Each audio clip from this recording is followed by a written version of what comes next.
So I'm going to kick us off. Thank you for the students attending, and thank you for friends of the firm also attending. I'm sorry for dragging you all here. It's becoming a bit awkward in terms of this being my third time seeing a part of this presentation. And I'm delighted to see some of you here because all of you will know when we work with these tools, it's come to a point now where you have to ask, what sort of voodoo is this? Surely, it's getting too smart. And the unique gift that Charles has is to take us through how it works in a way that by the end of it, at least for a day, I have a grasp. Charles, thanks so much for, I want to say, blessing us again with your wisdom, and we look forward to your talk. Thanks, everyone.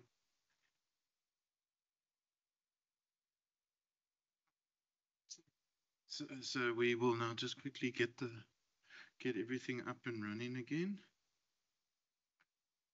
I can at least start by thanking Derek. Very gracious of you, all the compliments. I heard Derek did the opposite of expectation management before the time. He was supposed to say, it's a really boring speaker, doesn't know what he's talking about, and then at least I have a slightly easier time surprising you. They say that the level of surprise, that sort of is associated with the amount of dopamine, so that reward.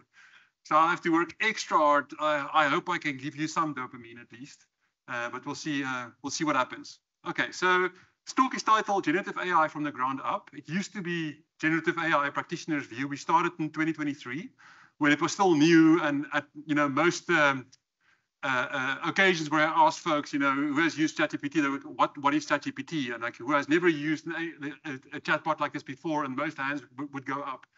In the intervening time, the talk has been evolving because this field has been evolving so fast. The core of it is the same. Let's say the important bits, and the important bits in this talk are the nuts and the bolts, right? So I call this from the ground up because I mean it. I would like to take you, and I've tested this on a number of different cohorts from different walks of life. I would like to take you from the ground up, literally from the math. Actually, we're going to start with human neurons, like what the brain consists of. We'll do a bit of biology, and then I hope to take you with me from there into the math that we use to actually code up an artificial neuron. And then we're going to hook up those neurons, and we're going to build our first little image recognition neural network. And with that, I'd like to show you that the building blocks of these things are actually tremendously simple. And you can do the math yourself if you would like. And then we're going to take a slightly bigger jump from those image recognition neural networks all the way to a large language model. Like, what do we need to make a chatbot, a thing like ChatGPT, that talks in a way that is indistinguishable from an erudite human? I mean, these things are becoming really clever, and I think all of you have experience with this. Okay, just a quick survey. What Gen AIs or what chatbots are people using these days in this cohort? Are you ChatGPT fans? Yes, I see many nods. Yep. Any Claude fans? Yes. Any DeepSeek fans? None. Interesting. A bit of Grok, maybe. Some Grok. So last week I did an interactive version of this talk with a room full of fund managers. It was like Grok all the way. So it's cool to see how the personalities or the uses of these models.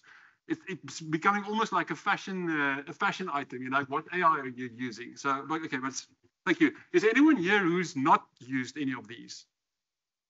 Okay, so that's 0 hands. One hand. Not just, you mean not really, or you've tried it and didn't work out, or? Okay. But it's okay. Very interesting to me. Very interesting. But there's a trend. There's very much a trend. But you hold out a bit longer. The world is nicer, I think, without these things. Sorry. Okay, so just a quick overview. What are we talking about? So the title of the talk is actually Gen AI. So it will focus mostly on language models because they're probably the most prominent part of Gen AI, but the topic is a bit more broad, and it's more about generative AI. So AI that is able to generate either language or images or video, or we will soon see Nobel Prizes. So this is an example very close to home. This is from my oldest daughter in 2023, then in grade 11. And she figured out, I showed her OpenAI Playground before there was ChatGPT and say, hey, Sophia, look at this. And she, wow, and she started using it. This is an emergent example. I didn't tell her to do it this way. She figured out that studying German, that she could ask the thing to ask her questions about very specific topics. And as you can see here on the right-hand side of the slide, she asked, for example, ask more challenging questions on the singular informal form. So she was drilling into weaknesses that she found whilst this thing was giving her quizzes, allowing her interactively to answer, getting graded, and then telling her, draw more into that form or that form. This helped her tremendously. So I think it's a good example. It's a bit more constructive, I think, than write my essay for me. And then everybody's doing it. Let's just be honest. I mean, it's either people who write their essays with ChatGPT and people who lie about it. Okay, you know that joke. Okay, so Whisper, I think, is another instructive example. It's still a language model, but Whisper is something that you probably have interacted with. You just didn't know. Well, maybe you just didn't know it was called Whisper. Also invented by OpenAI. Also, the magic of Whisper is it's a language model. And all of a sudden, when Whisper came out, also in the last 2 or 3 years, Whisper has a word error rate of under 5% for, I don't know, 10 different languages. So it can listen to those languages spoken by a human with ums and ahs. I've tested this myself for transcribing podcasts. Ums and ahs and all of the human things we do, and it does a perfect transcription into English. And it can even go on any of those other hundreds, more than 100 languages. And it can do a transcription into English from that audio. Okay, so these are obviously, Albanian with a word error rate of over 50%. It's slightly less practical, but they do list it because it is capable of partially understanding that language. But before generative AI, before these language models, there was not a single speech recognition model that could do more than one language at less than 5% word error rate. Okay, so this is it's a big leap. I want to say quantum leap, but that's a bit of a hype term. It's really a big leap. Also, interestingly, you can download this Whisper model, the full one. You can download it from GitHub and run it on your own laptop, right? So it's fully democratized. There's no limitations to it. You can download it, and your computer can now do. And these days they're almost real time. So it does real time understanding and transcription and translation of all of those languages. Okay, so this is a big thing, and people don't even. I think it's kind of very under the radar, this, but this has changed a lot so far. Okay, I'm not going to play this video. We can maybe do it later if there's time. But it's just a quick demonstration of Veo 2, which is a video generation model by Google. It's available in their products. There's a whole bunch of companies working on this now. The basic idea is that you can prompt the model and say, I need a video where this happens. Here are some images of the characters in there, and it can generate models. In the beginning, it was 2 or 3 seconds, and it was horrible. Many of you have seen the Will Smith thing where the spaghetti goes like, out of his head, out the distorted thing. And it very, very soon improved. And now it's spitting out 30-second segments. And soon you'll be able to give it a prompt, and it gets much, much better at things like character coherency. So it generates a character, and then that character will be able to act in multiple scenes. And the model just generates this using the same circuitry as all of the other ones. Okay, more serious than that is the 2024 Nobel Prize. It was a joint for chemistry. It was a joint prize between 2 groups, and both of them for AI, for generative AI. So what happened in the case of, on the left, of Demis Hassabis and DeepMind, which was co-founded by him, he was a child, very interesting story, a child chess prodigy. It was like at 4, he was already a grandmaster. So this Demis Hassabis, I've read a piece today where he gets compared to Terence Tao, who is one of the Fields Medal winners, like a Nobel Prize for math. And Demis Hassabis is that level of intellect. And so at DeepMind, they built AlphaGo. Right, so AlphaGo was the first computer program ever to be able to beat a Go champion, a world champion, Lee Sedol. Happened in 2016. Okay, and I'm going to come back to what's interesting about these algorithms. In 2017, AlphaZero beat Stockfish 8, which was the previous best chess algorithm, which had already beaten all the grandmasters. And what's interesting about these algorithms, both of them were learned. Both of them had learned how to play. So previously, chess algorithms were an algorithm. We'll get in a few slides to what is an algorithm, but they were programs. There's a sequence of steps that they take to analyze the board, and then they will decide where to put the piece. In the cases of both AlphaGo and AlphaZero, they were playing games the whole time, and they were just watching the games, and they were being encouraged and punished depending on which decisions they made, playing these games with themselves, right? Until they got better and better and better, and until they were able to beat a Go champion. And until that point, the world said Go is an unbeat, it's not playable by a machine. There are too many permutations. It's a combinatoric explosion. It's impossible. And AlphaGo is now the world champion.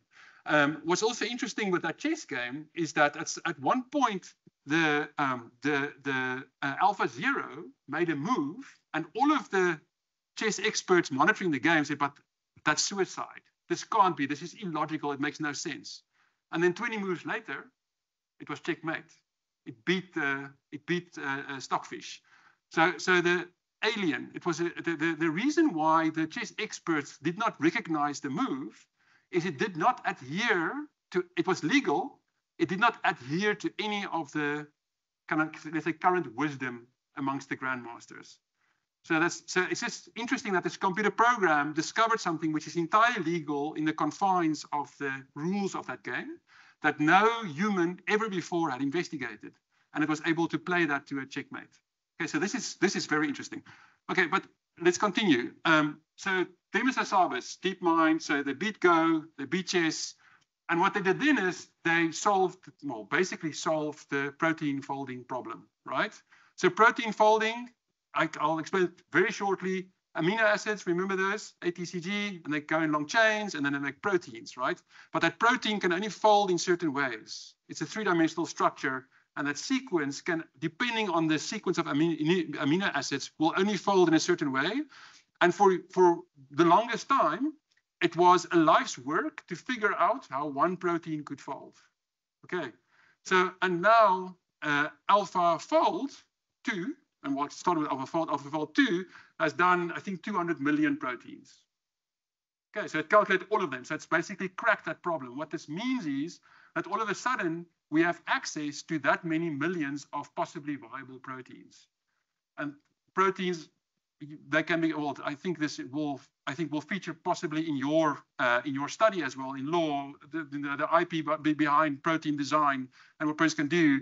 There's a lot of money involved. There's a lot of impact involved. We can make proteins that can digest polyethylene plastic down to constituent particles that you can use to make new PE. I mean, that's sort of industry-changing things that you can engineer. So that's what they did. And then David Baker constructed an algorithm called, I think, family-wide hallucination, which is another generative AI application where he got an AI to hallucinate viable proteins, again, which can be used.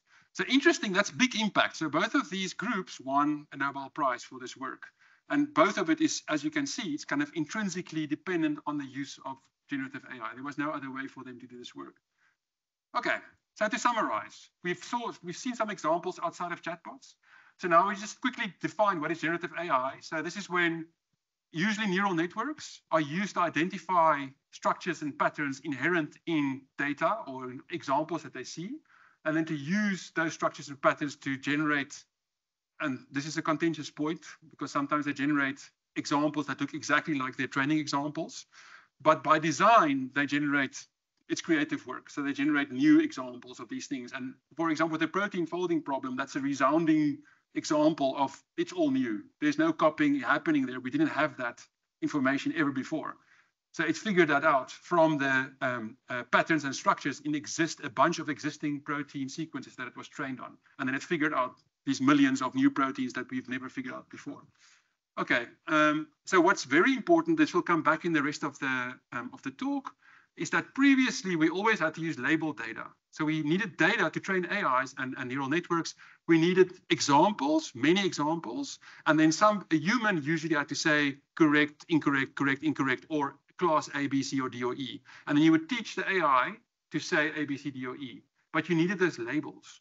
And what's happened now, why we're now stuck, or why we're now in this timeline. Okay, this is not the whole timeline. I'm not explaining everything that's going wrong at the moment, but the AI part of the timeline, why we're in this acceleration now, is because of this trick that it was possible to use after we'd worked since, the internet started much earlier, but let's say the rest of us, academia had access in the early 90s, and then commerce came after that. And we've been busy since then filling the internet with what? Images and writing and Reddit and Twitter and blogs and everything else. And then the companies, or I don't know who, they stole a bunch of books as well, but it gives a whole bunch of data. And there's a trick that I will get to soon where you can use all of this data without having to label it. So that this was the secret. This was the big breakthrough. We have like trillions of words in all languages, and we don't have to label them because they're words, right? They're already in a structure. I'll get to that trick now. So that's a very important trick. Okay, so Gen AI, it often takes human language as input, but it can do other sequences as we saw, and that's a nice mental framework to think of Gen AI as sequence processors. They take a sequence as input and they give you a sequence as output. It can be a sequence of words or images or protein, and then they spit out more words or protein or sounds, right? So it's like a sequence, but it's often language. And what's interesting that we've seen is that it looks like language is a much more powerful and generic representation of information than we previously thought. We should have known, because what's happening right here now and how it does our society and civilization run, it's all language. But this just shows, mathematically speaking, we use a completely different tool to extract that information, and there's a lot of it, and it's useful. And just a bit of perspective, this current explosion, third quarter of 2022.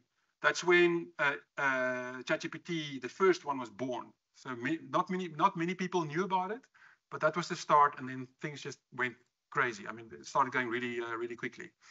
And those of you, you're all using these chatbots, so you know that every week or two there's an announcement of a new one. I think 04 was just released, but I need to keep up with this stuff because it's work hobby-ish. I need to keep up, so every single week there's new things to discover and new things to keep track of, and there's a lot of substance there. There's a lot of real development. So let's say for example, the 01, 03, 04 DeepSeek, that was a huge jump. The reasoners that came out, and it was a discovery in that world, a surprising discovery. But we'll get to that in a few slides. Okay, just a bit more of history. We're stepping out. So we step back to Q3 2022. We're stepping a bit further back just to look at, this thing has been coming for much longer. We'll get back to the start of it soon. I just want to kind of point out.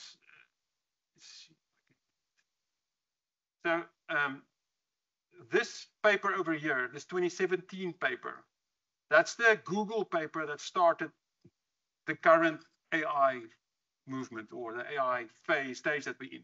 That was the start of, that's the transformer, the start of all chatbots, all of the video generation, Whisper, everything. It was a Google paper in 2017 I'll explain in a few slides what exactly happened, what that paper contributed, and then you'll see why that has brought us this new capability. Just more noteworthy, the neural network, or the idea of a neural network, was it's hard to say, but it's from the 50s, from the late 50s, and I'll get to that right now. There were two occasions, they're called AI winters, when AI was declared dead.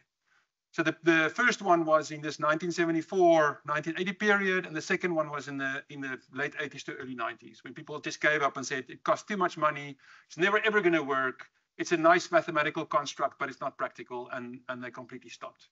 Right, so it was literally declared dead, and here we are with the exact same math, the exact same solution, and it turns out with new data, with new innovation, that exact same idea is clearly not dead. Okay, quick talk preview. So that was the generative AI overview. Next up, we'll go through the basics. What is an algorithm? I think you've touched on this, right? What is an algorithm? Because you do algorithmic decision making, that sort of thing. Okay, a bit later. Okay, but I think it's good to know. And we'll also define machine learning. I think it's also important to understand what machine learning is and what people mean when they use those terms. And then we'll use that, and we'll start a little anatomy lesson and go from neurons to neural networks. And then after that, we'll do the rest, hopefully. Okay, I'm going to skip this one. So what is an algorithm? It's often much simpler than you think. An algorithm is literally just a recipe. It's a recipe of steps that you can do to solve some problem. Okay, and that's the kind of broad definition. In the more technical definition, it's often a mathematical problem that you're solving. So on the right is an example of when I have two numbers, how can I determine the greatest common divisor? Okay, so 9 and 3. Very simple, it must be 3. That's the largest number that can divide evenly in both those numbers, okay? But obviously you can get this question for much larger numbers. So we're not going to do that right now, but if you follow these steps, and you can see it's very straightforward to follow. It's literally you're asking questions at each point. Is the one larger than the other, then swap them around. If you do that, and you just follow the steps, I promise you, because it's an algorithm, it will pop out the GCD, the greatest common divisor. But that's a very nice textbook example of what is an algorithm in the software sense and in I think the sense that is mostly used when they talk about the algorithm, the social media, the algorithm on X or whatever the case may be. This is what they intend. So you can get rule-based. So somebody built something like this here on the right, but then you also have an algorithm which is derived automatically from the data. That's what we're actually interested in, right? And that brings us to the definition of machine learning. So machine learning is a subset of algorithms that look at a whole bunch of data, and then they figure out on the examples. When we say data, we mean examples. They look at all of those examples, and I like to use the example of happiness versus ice cream. We would like to predict based on the number of ice creams somebody eats whether they're happy or not. That's it, right? So that's an algorithm that we need. So we have as input number of ice creams, and as output we have some rating of happiness. Okay. So now we can, an expert derived one would be, I don't know, we've monitored a bunch of people. We've seen mostly when they eat 3 ice creams, they start getting happy. So yes, if it's bigger than 3, then happy. What machine learning does, it says, listen, find as many people as you can, feed them ice cream. That's prospective, where you can also observe, you can also do an observational study where you just monitor them in their natural surroundings, count how many ice creams they eat and try to monitor how happy they are, right? So then you find all of these data points that you see here. And then on the x-axis, you'll have ice creams, and on the y-axis, you'll have happiness. Okay. And you can see if you have enough of these examples, you can start drawing a curve through that, a line. It can be a straight line, or it can be a curve like this, or it can be a higher order curve. And that curve, its big benefit is it has a simple mathematical form that you can evaluate.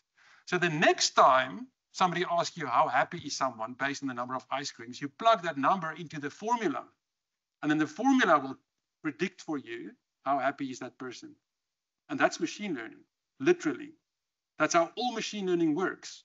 It just looks at a bunch of examples, but remember, curve fitting and to be honest with you, even a neural network is just an extremely high dimensional hypercurve that separates data into classes, by the way, just so you know. But this example here it's correct. It's not even a model. This is how machine learning works.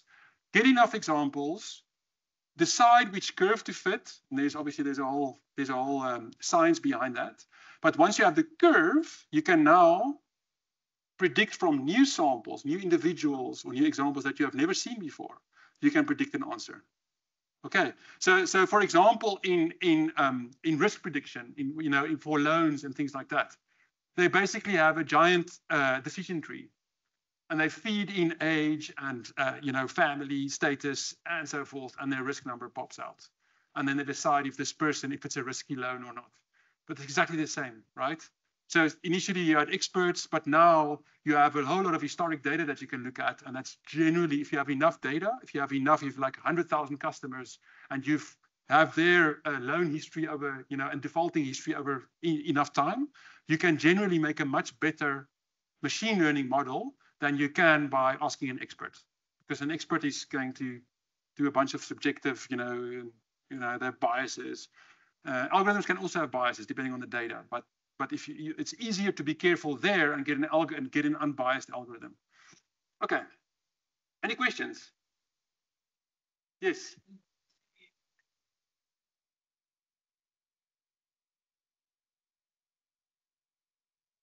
Yes.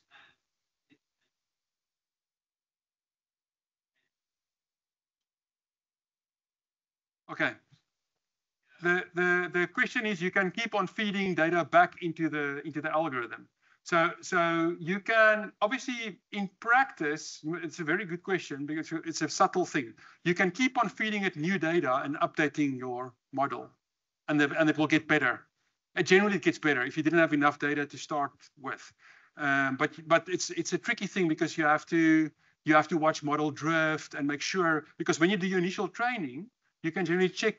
You do a lot more, apply a lot more diligence to make sure your data is representative.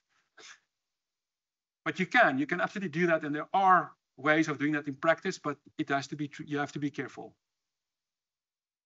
Okay, and also I like your question because it also allows me to quickly just say something about generalization. So when you do machine learning, the curve fitting is an iterative process. You give it more and more data, and the curve refines more and more. And at one point, it can fit your training data perfectly. So you get like 100% accuracy. But then when you show it a new sample, it breaks. That means it did not generalize. So what you actually want is, you don't necessarily want 100% accuracy on your training data, but you always keep out a data set that you never give into the training, and you keep on testing it with that data, so that on the unseen data, it needs to do well. So you're basically testing, if I show this algorithm data it's not seen yet, will it give me the right answers? That's called generalization. Yes. Which one?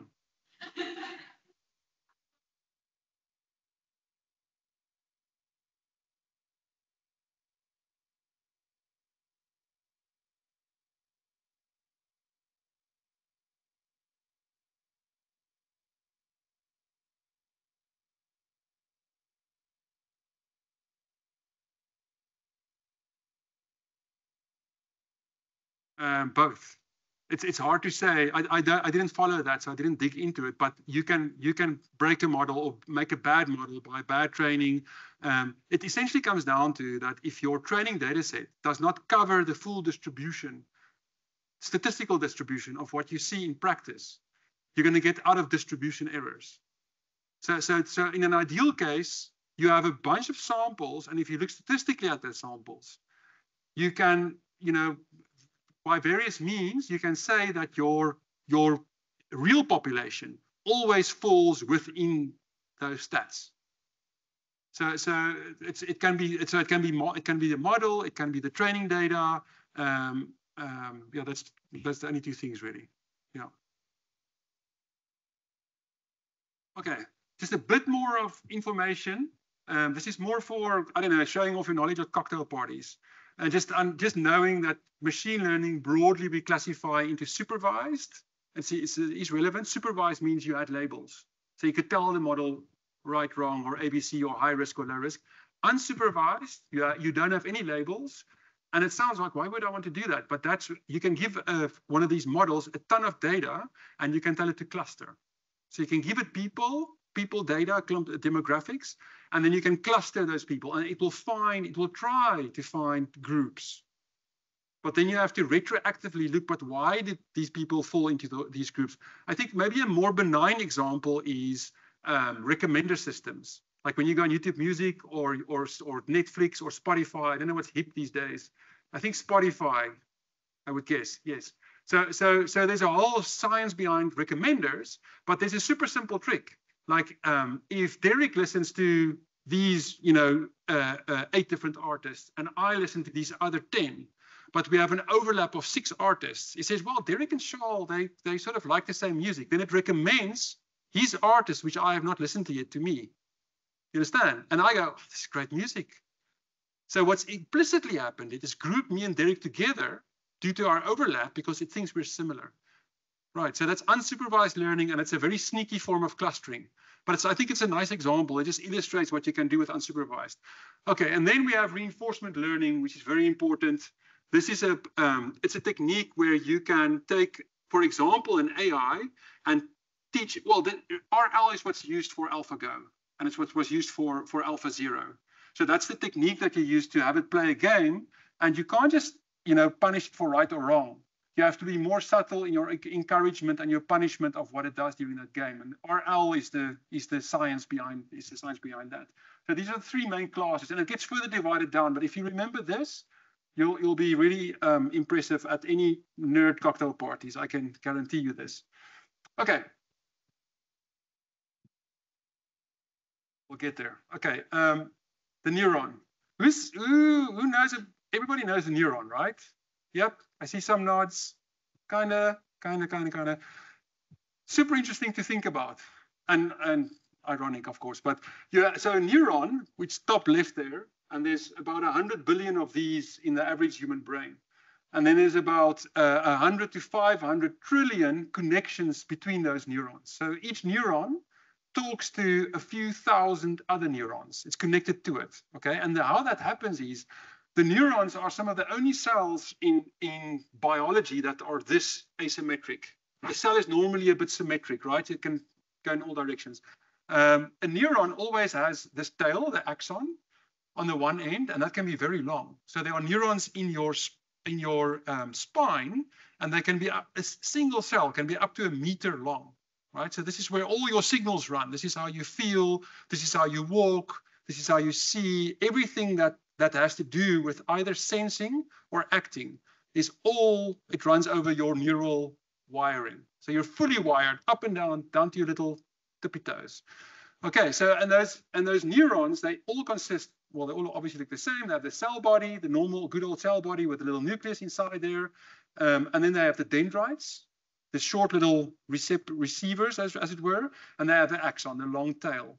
And the long tail, that's the output of the neuron. Okay, so what happens with a neuron when it literally is all electricity. So the inside of a neuron is at something like minus 70 millivolts, because that's what they like. And then what happens is when a neuron activates, that internal voltage will go up to minus 50 millivolts. So it's still negative, but it's higher. It's over a threshold. And then the axon that will go, that's now also less negative. But that axon is connected to a number of dendrites of the neighboring neurons, right? And now because it's active, it will then activate the dendrites it's talking to, okay? And that activation is making those dendrites a bit less negative, okay? But if only 1 or 2 dendrites is activated, that voltage will dissipate, like throwing a rock on water with the ripples going out. But if enough of those inputs are all less negative, then that whole neuron will also light up and it will talk to its neighbor. Okay, so what's happening here is that, well, it's a giant big network. All of the networks talk to each other, and in your brain, they are highly connected. So remember, each neuron talks to a few thousand other neurons. So it gets input, it gets information from upstream neurons, and then it will either activate or not activate, and then it will either activate or not activate downstream neurons. Can you sort of visualize this? And that is the substrate of everything, of thought, of consciousness, and they're firing the whole time. They never, ever stop. So when you're sleeping, your brain is massively active. Depending on your sleep stage, it's reenacting the whole day at high speed to practice something, or it's playing through an emotional situation so that next morning you wake up and it's partially resolved.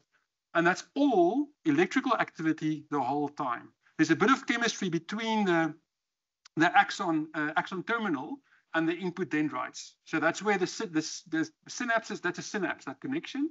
That's a chemical connection, and that can be modulated, that can be modified. Well, modulate is a big word for modified or changed by the presence of dopamine, serotonin, and adrenaline, and all of the other neurotransmitters. So they change the way that the neurons talk to each other.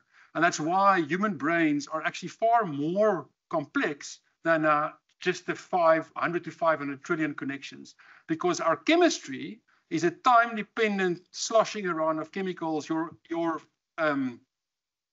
stomach is also interacting. So for example, there are bacteria in your stomach that live on GABA. GABA is a neurotransmitter that keeps you calm. So when the bacterium in your gut eats GABA, you get a bit more anxious. Okay, and it's coincidental. It plays a crucial role in your mood regulation. So what you eat is actually quite important also for your brain. Okay, so knowing all of, I think we've talked about everything. We can obviously, I say obviously, we have ways of imaging these connections as well these days. This is called diffusion tensor imaging. It's a way to use an MRI scanner to make three-dimensional images of the main bands of connections running through brains. And fantastically, most humans have the same sort of structural architecture, how their brains are connected, and the same regions doing the same things. Injury at a young age, then you have massive remodeling, and neurons will fill in the gaps. People who are, are blind or blind or deaf, then on their cortex, they will indeed be more development on the other senses. Those neurons, which were destined for hearing, will be used for touch or for sight. So they do actually have more neurons working on the remaining senses. Okay, so it's just super interesting, and it's, okay, anyways, we'll continue. So I think this guy, Frank Rosenblatt, he also found it very interesting in the 50s. And he said, but why can't we use this idea, because already they knew how the neurons worked, and it's a giantly networked machine with neurons, and they built one. So they built a 5-ton machine called the perceptron, and you'll see that name coming back. That's what we call, essentially, sorry, I didn't, good to see you. You're brave, but welcome. Okay, so he built a 5-ton machine, and he was able to get the machine to learn. So he showed it punch cards with a dot on the one side or the other side. And after hundreds of iterations, the machine could now look at a punch card and actually say left or right with reasonable accuracy. So this was one of the very first examples of somebody going, let's implement the idea of a neuron in a machine. It was just a very big machine, but it worked, and the idea was proven. Okay, so if we did what Frank did now, we look at the neuron over there, right? And then we can write that mathematically. Okay, so don't sigma is just engineers use it to add up stuff. It's symbols, but what you have to see here is a single neuron. If I had to write the math down for this of a simplified model of a neuron, I would go, okay, let's just say each input, each dendrite is a number. It can be 0, 0.2. Usually we do it between 0 and 1. It's just handy that way. So it's like either not activated, there's no signal, or a lot of signal, or there's half signal. You understand? It's like a volume almost. And then we have a weight, okay, and that weight is multiplied by that input. So the weight determines how strongly does the neuron listen to that input. Okay. That happens in a dendrite also. A dendrite will be more or less sensitive to that input coming in. So okay, so we say, okay, let's do that. We have a weight, and then we just add them all together. We just add them up. So for each of those inputs, we take the input number, multiply it by the weight, and we do it for all of them, and we go plus, plus, plus, plus, plus, and then we have an answer. And we take that answer, and very importantly, we stick it through this sigmoid. But just remember nonlinear activation, because we don't use sigmoids anymore, which is the first thing that was used. What this does, because plus and multiply is linear, we need to break that. We need to add something non-linear. And this is the axon has this, a neuron does have this, and mathematically it means that we can maintain the complexity of our network. Okay, don't worry too much about that. But just know that there is this nonlinear activation function, and then often it's not shown here, but we have a bias. So we just add a number. Okay. And very importantly, these numbers are all utterly random. Okay, those weights they start random. We literally go, we can start with all zeros if we want, but usually you start just randomly. 0.5, 0.7, 0.8. And you do the same for these are the weights, and you do the same for the bias. Pick random numbers. Okay, so what you have now is a thing that if I give it a bunch of numbers, it's going to give me some wacky random output. That's all it does. But I built a neuron. That's essentially what a neuron does. Okay, but now the secret is, okay, we can obviously, as you see here, we can hook up more of them. So each of these circles is exactly the same as this one. Okay, but you can see you can hook them up any which way.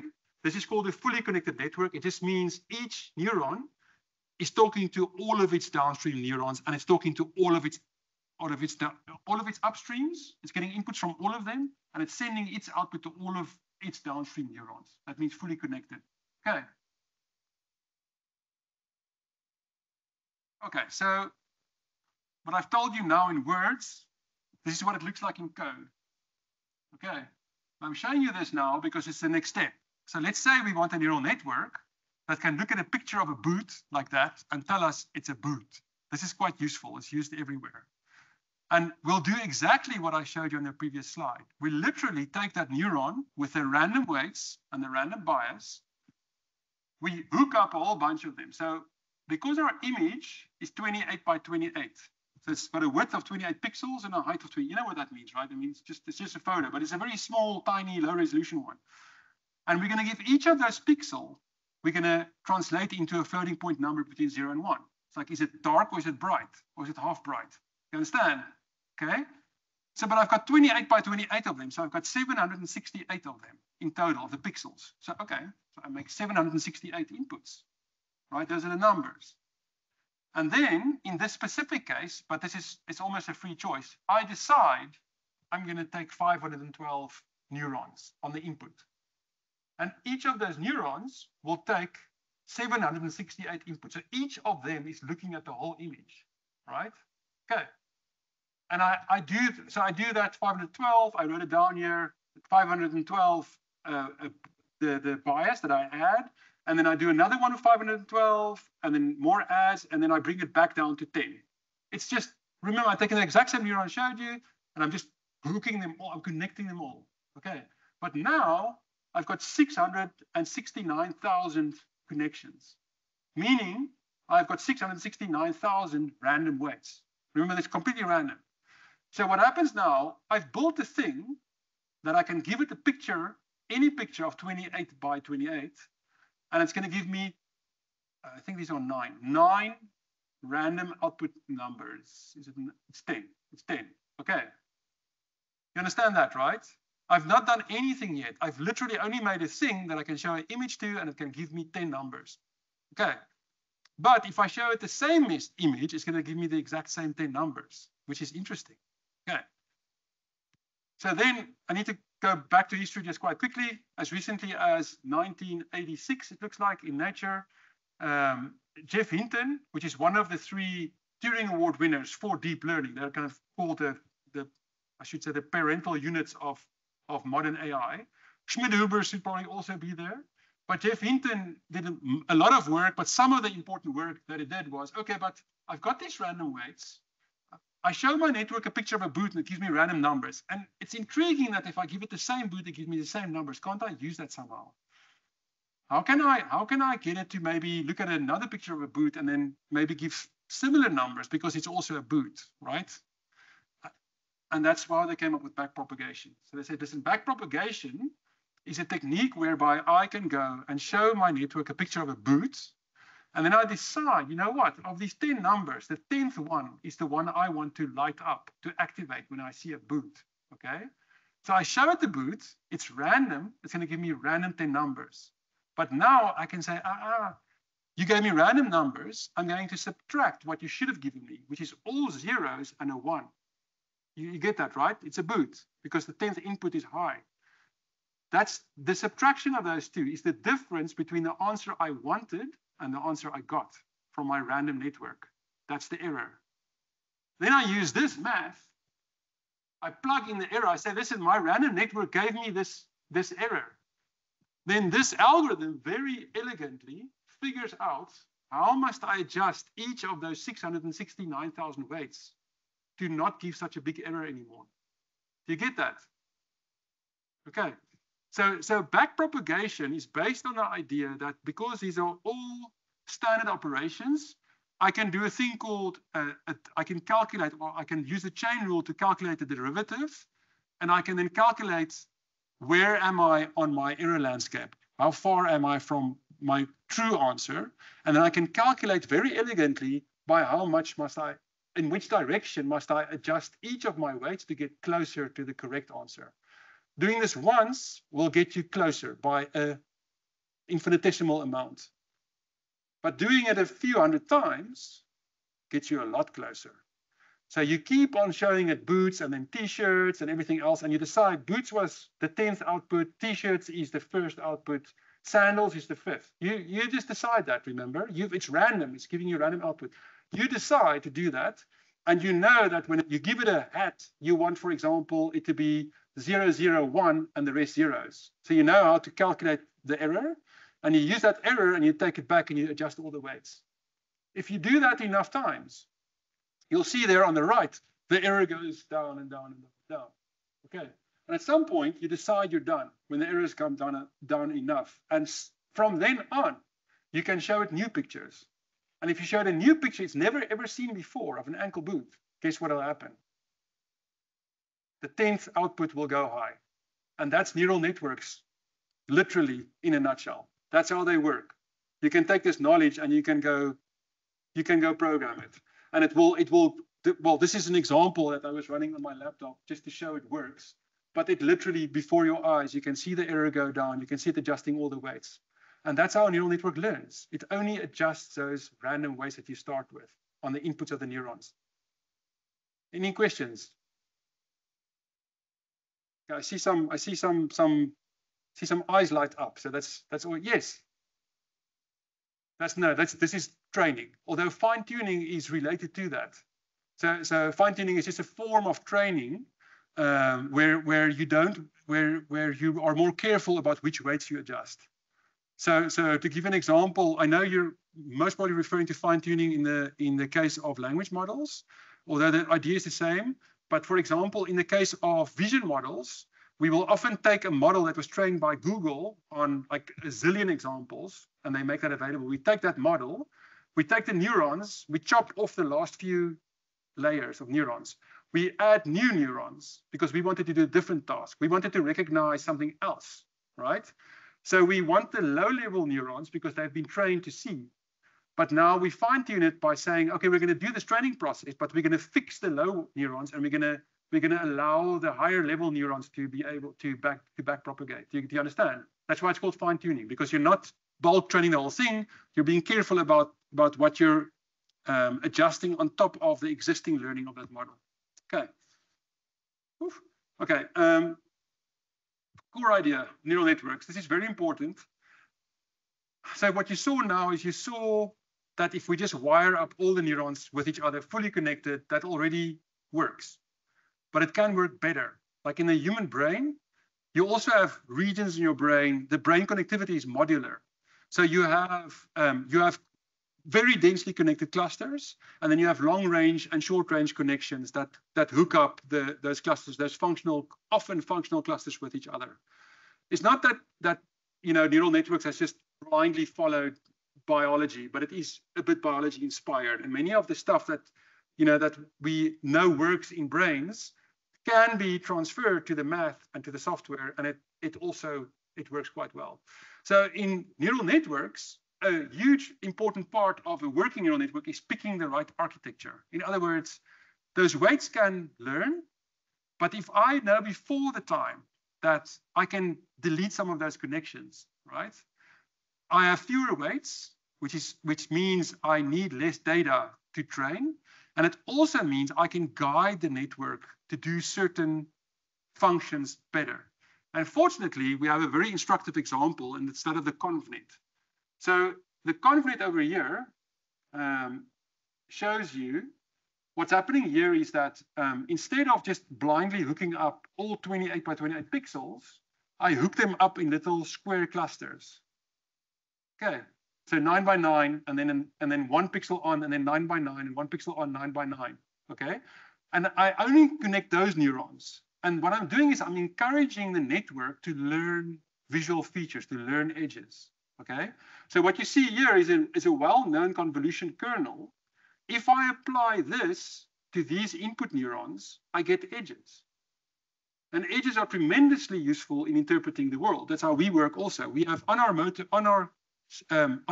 visual cortex, we have areas of the brain which are dedicated to detecting vertical, horizontal, and diagonal edges. They literally light up. If you look at a screen or you look at an edge, it's a low-level feature, and those neurons will light up. And this is used further down in your neural network for processing. So it's a very good idea. And it turns out that networks learn this. So if you hook up that network and you only decide, I'm only going to hook up these little square connections, I'm not going to do fully connected, and you start random again, and you do some imaging task, right? And you run backprop, then it automatically, when you look at the network afterwards, you see that it learned these kernels. It learns edge kernels by itself. Basic math, basic building blocks, nothing funny. Okay, and this finally but this was quite clear, what backpropagation and training does, it refines those weights. They start random, and it assigns gradually values to the weights, which enable that network to do its task. So all of the learning, all of the knowledge of that network is captured in the weights. In the connections also, but primarily in the weights. Okay. Okay, we're almost there. Now we just have to quickly go from an ankle boot to a language model. Quick step and a hop, and we'll be there. This is an example which I liked. It's an old example, but it showed early on GPT was already, you can read it for yourself. GPT already demonstrated theory of mind. The theory of mind is the thing where you have special circuitry where you model what somebody else knows. And you can do it 5 levels deep if you want to believe what's his name? Robin Dunbar. You have a tremendous capacity to predict what other people think and feel, and you can do it through 2 or 3 layers of people. Okay, and that's theory of mind. And the language models figured that out. They did well in theory of mind exercises early on, and now they do better than most humans, which is actually quite frightening to be honest. Okay, so we have 2 questions to answer. One is, we want to build a chatbot. We want to build ChatGPT. The first question is, what do we train on? And the second question is, what must the network look like? These are the 2 fundamental questions. So the task, and I've alluded to this earlier in the thing, we need mountains of data to train something like this. Previously, we were limited by needing to have labels. But we figured out a trick, not we, the clever people, figured out a trick how to get past this problem. And what's the trick? The trick is, if you get these models, and this is how they all start, this is where the intelligence of every single current GPT, Claude, Grok comes from. The basic task is predict the next word. That's it. That's the whole thing. That's the story. We can go, we can't go quite yet. But so we have literally trillions of words of language on the web and everywhere else. These networks also they're much bigger though. They've got billions and billions of parameters, but they all start random. And we start feeding it sentences where we've chopped off some of the ending words. So we chop off that 1 word or 2 or 3 or 4 or 5, literally, and then we ask it, tell me what the next word is going to be. And the first time you do that, it's obviously utterly incorrect. But then you go and you say, well, you gave me this incorrect word. I'm going to calculate the error, literally use backpropagation, modify all my weights, and the next time the word starts getting closer to the correct word. But the principle is exactly the same, which is I think it's amazing that it's this simple. Okay, what's interesting also is that we humans apparently do the same. So it's kind of well known that when you listen to someone speak, your brain is predicting the next word as they speak. So we have a language model. We don't hear. A colleague of mine the other day said she read a paper. It's something like we hear about 60% of what we think we hear, and the rest is constructed. We predict, And in fact, human brains, or actually many mammalian brains, are prediction machines. We don't just predict language, we predict everything. We predict what somebody's going to do. We predict when we walk. I don't know if you've seen how nimble a cat is, but there's a prediction machine going. A cat knows before the time when it's going to put down its paw whether there's going to be support or not support. This is also known. So we're prediction machines, which is, I think, is a very nice thing to realize. Okay, I'm going to skip this one. We can talk about it later if it becomes relevant. I need to mention this because you have all heard of tokens. So throughout this lecture, I've been talking about words. These things predict words. Technically, they predict tokens. And a token is a subset of a word. And we do this to make them, well, amongst other things, to make them multilingual. Because we can break up any human language, we can break up into the same shared set of tokens, right? And we can train them like that. And then I don't want to say for free, but almost for free, you get a model that can understand and produce multiple languages.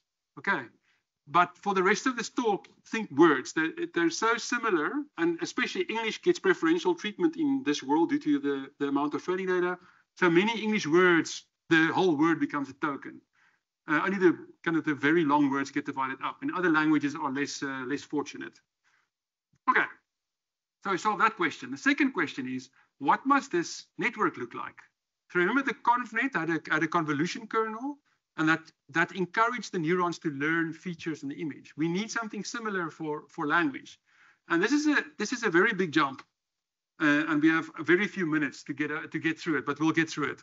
So if you think about language, if you listen to somebody talk, right, there's a lot of meaning in all of the words in their statement, right? If you're really trying to understand what somebody means, you can't just listen to each word in a vacuum. You're listening to that whole sequence while your brain is building up a model of the story or a model of the reality that person is trying to sketch. And in doing that, you are connecting, you're associating all of the words in this conversation with each other. And it's setting the tone for the rest of the conversation. And this is kind of what happened with transformers, with that paper, a 2017 paper by Google.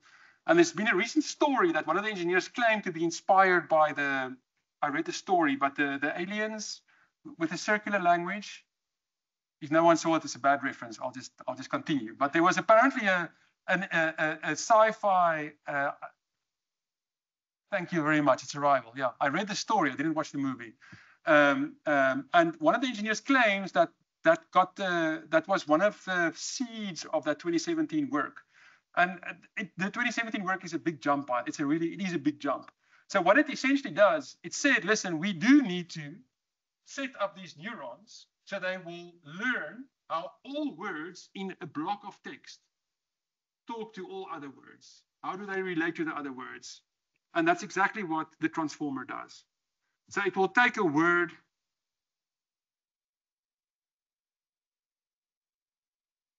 Let me summarize this slide. I'll summarize this slide. So what it does, the transformer, this invention from Google from 2017, it looks at the whole block of text, right? And it's got a whole bunch, remember, random weights. But those random weights have been set up like the ConvNet. They have been set up to prioritize or to encourage associations between words. So they've been, like you build with a ConvNet, it encourages associations within that block of pixels. The transformer encourages for each word, what is the nature and the content of the association of that word with all other words. And then the magic is it imbues that word with all of that context. So that word becomes a kind of a super word, and it does it for all words, right? And then they go through one block of that. And then in ChatGPT or GPT-4, they do that 96 times. So 96 times, these super words become super words. So they get imbued with more and more context, with meaning. It's all these random weights, and it's still backprop. There's still nothing else going on. And then at the end of the 96 blocks, the last word in the sequence, that one is used to predict the next word. And it tells us, it actually gives us a whole list of probabilities that you can see over here. So because this network has a vocabulary of 50,000 words, It will give us, remember the ankle boot was like 10 numbers, we now have 50,000 numbers, but it's the same. It's giving us probabilities. And then what we would have done if we were stupid engineers, we would just pick the word with the highest probability. That turned out in practice not to work very well, very unimaginative. So there's a bit of random sampling happening. So it looks at the 1% most highly probable words, and then it randomly picks one. That's the temperature, which you might have seen in some of the UIs. You can set the temperature up, and it will be more creative. And if you send it down, it will be less creative. You're modifying how random that is. Okay. And that's also why if you ask the same question twice, you'll get subtly different answers. So it's like it's a bit. We can talk about that later, but okay. Okay. This is very important. I'm going to need 1 more minute of your time. Thank you. This is really important. This is also one of the big learnings, and then we can actually we could stop. I can stop. It's important to understand that whole giant big network, and the big ones have more than a trillion parameters, right? That's huge. That's why we're burning down more of the forest, and that's a big issue. I have more to say on that, but I don't think right now, but I have actually more to say about that. But we waste a lot of energy, right? Unfortunately, you take that block of text. So when you ask it a question, it sends your question in through that 96 layers where it imbues everything with more meaning, and then a single word pops out. That's the next word. Then it takes your question, that one word, it adds the word, it takes everything back, and it starts all over again. You understand? So unfortunately, it has to redo the work every time, although fortunately, the providers are now doing some clever stuff to cache a lot of that work. But mathematically, you have to pass it back every time for every. That's why when you talk to ChatGPT, you see the text flowing, it's not a joke. That's literally what's happening. Every single word that's popping out, that poor neural network has eaten again your whole conversation, all of your problems. It's eaten it again, done this amazing process, all just for that one humble word, and it starts over again. Okay, I think if you got this, you got transformers. Okay, so I'm going to stop now. There's a lot more coming here. I think maybe just worth mentioning. Let me just quickly go there. Worth mentioning. For me, this is intriguing. So we've skipped reasoners, we've skipped a bunch, we've skipped the O1s, O3s, but I think this core knowledge you have now is this is the most important part of what I really wanted to transfer. I hope it got across. What's happening now is there are still people who think these are just statistical parrots, right? They're just generating statistically reasonable or plausible text. I would like to tell you, and I look at this with an extremely scientific heart. I think it's interesting technology. I don't like the hype because I think there's too much substance here. We need to understand how this works and what the impact of it is. So I'm somewhere in the middle there, and I try to keep it as scientific as possible. This is very interesting research by the makers of Claude, Anthropic. So they've gone and they've instrumented one of their AIs with enough extra software to be able to see what the process of this, idea forming or problem solving looks like. And then they discover things like, well, apparently in even with their small model, there's a space in that neural network that deals with language agnostic understanding. So when you talk to it in Chinese or French or English, all of that ends up in the same space. And those concepts are languageless. So the model reasons in a space which is universal, and then when it answers you, it goes back to language space. So to me, that's intriguing. I mean, there's more in this recent paper by Anthropic. There's a lot more in terms of how much of the world they have extracted via the language, which is intriguing to me. We feed it a bunch of internet text. We ask it to generate the next word.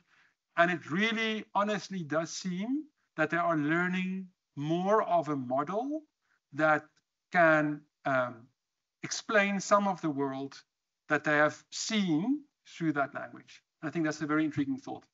Thank you very much for your attention. Thank you for the overtime. I hope to see you again.